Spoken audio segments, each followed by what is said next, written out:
Good evening, people. And today we're going to do a news report on Good Morning Vietnam, the great film with Robin Williams in and Forest Whitaker. The headlines with this will be, why didn't Robin Williams in 1987 pick up the Oscar because the performance is amazing? Why did it go to Paul Newman instead? That will be discussed later. If you're new to the channel, then please subscribe. It'd be great to get to 40.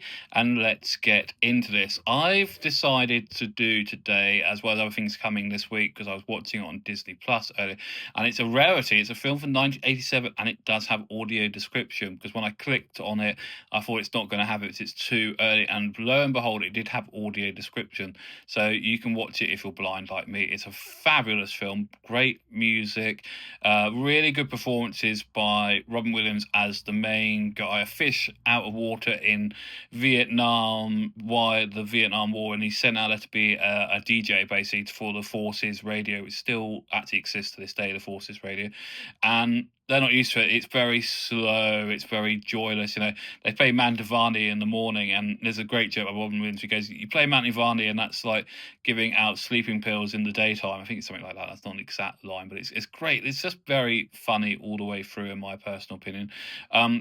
He's a fish out of water. He goes to Vietnam to be a radio jockey, and he's very different to what they're used to. As I said, he's playing rock and roll from this time period. He's playing, Martha and the Vandellas. He's playing the Beach Boys. He's playing all the top stuff on the '60s, basically, which is cool music stuff they're not used to, like James Brown. They're playing stuff, and it's really well cut between, you see that, he puts the record on and it moves to the people who are listening to it in the beautiful shots of Vietnam. I'm probably going to murder, I think it's Paul Suckerman who did all the cinematography for this film, and he's gone on to do great film. I don't know if you've ever seen Gangster Number One. That's a fabulous gangster film with Paul Bettany, and all the cinematography is done by him in that. He's done absolutely loads. There's a whole list.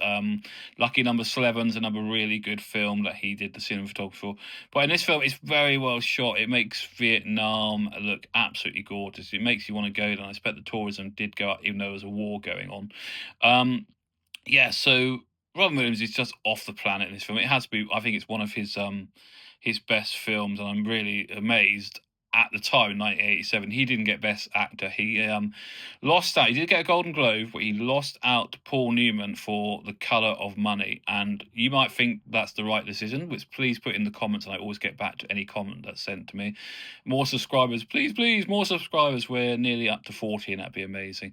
But yeah, he lost out to Paul Newman. And I was looking at the actors who are in this film, and there's a very young Forest Whitaker as well, playing the sergeant who's there to look after Adrian Kuna, the Robin Williams character. He's his person who starts off as quite a typical military person, who's there to look after him, and ends up getting into the groove and deciding to be more fun by the end of the film, basically. So, it's a really good character, Forest Whitaker, and he's done hundreds of films. Black Panther is one of his most recent. What else has he been? Just Google him, we'll see he's been hundreds. He's a great American actor.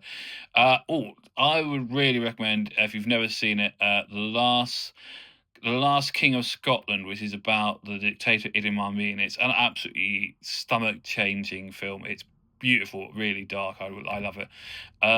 So then we get the fact that Robin Williams, his character, is obsessed by a Vietnamese girl, and he decides to find her, and he finds her by becoming an English teacher, and then learning the street language in New York. They're all learning the typical British patter of what a British guy would say in England, not how they would say it in New York, and the Americanization. It is very funny, and it's due to Robin Williams' performance that it's very funny. But there's a lot of stuff in it, to do with women and how we are now. Thank God, a lot better. That probably wouldn't pass muster these days, to be honest. If it was scripted these days, I think it'd be different. But it's of the time, and it's Robin Williams doing a performance off his feet, and it's an amazing performance in my personal opinion.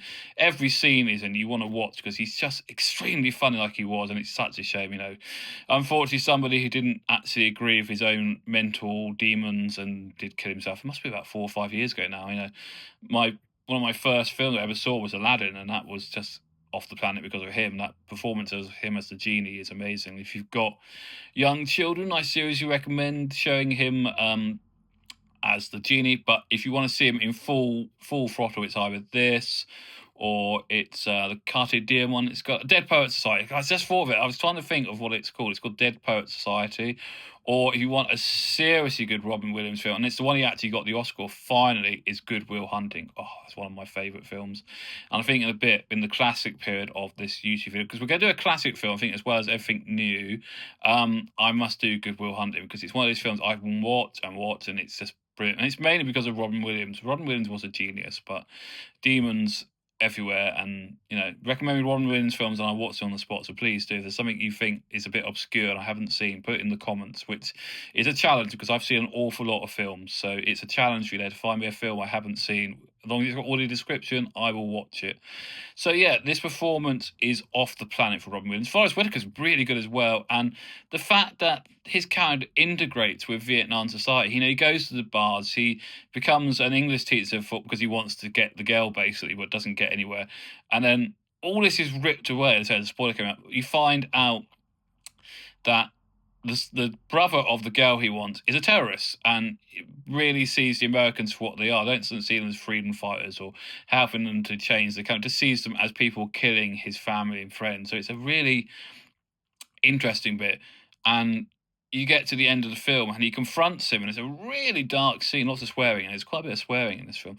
There's a really dark bit at the end where his character, Robin Williams' character, finds him, tracks him down, and goes, "Why did you do it?" And it's a really tight scene, so it's well worth a watch, this film. It's on Disney Plus. You don't have to, as long as you've got a Disney Plus subscription, you don't have to buy it, unlike The Colour of Money, which is $3.99 on Apple. And I'll probably go back to it, but it has no AD, that's the problem, so I don't know about Colour of Money. I'm just randomly picking films at the moment for the podcast videos here, so let me know if there's something I should be watching. I'm very tempted to do a Spielberg next for the classics. I might, as I said, I was watching Raiders of the Lost Ark, and I will probably do that next for the classic. Also this week is Peaky Blinders and Mortal Man. I'm going to go and see that tomorrow, and on Friday I'm going to go and see Project Hail Mary and see if it's as good as The Martians. I'm getting very different reports from friends and that have seen it already.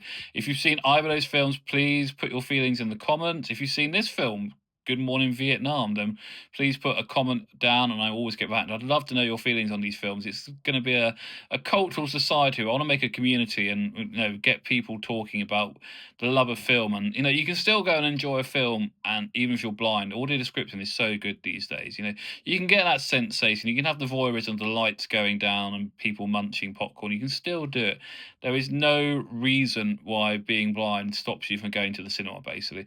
And if you don't want all that fun, you can just go straight to a streaming service, like Apple or Google, Amazon, and download it from there these days. It's so easy. It really does shock and surprise me these days when you can just go straight to Amazon, find Blue Moon, click on it, it's there in seconds, and you can watch it. It just blows my mind. That's so Star Trek. I'm old enough to remember videos from video stores and having to send them back, and then going to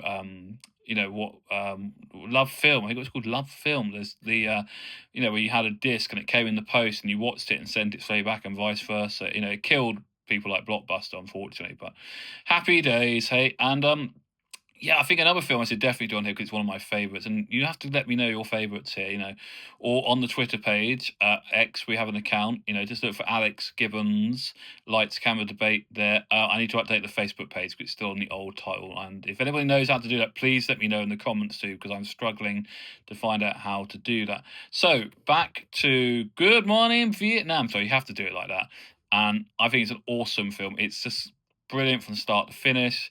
The language probably would need to be updated if it was now, and the outlook of women probably need to be updated if it was now. I have a shocking fact to give you people, and I think this is quite shocking in the 21st century.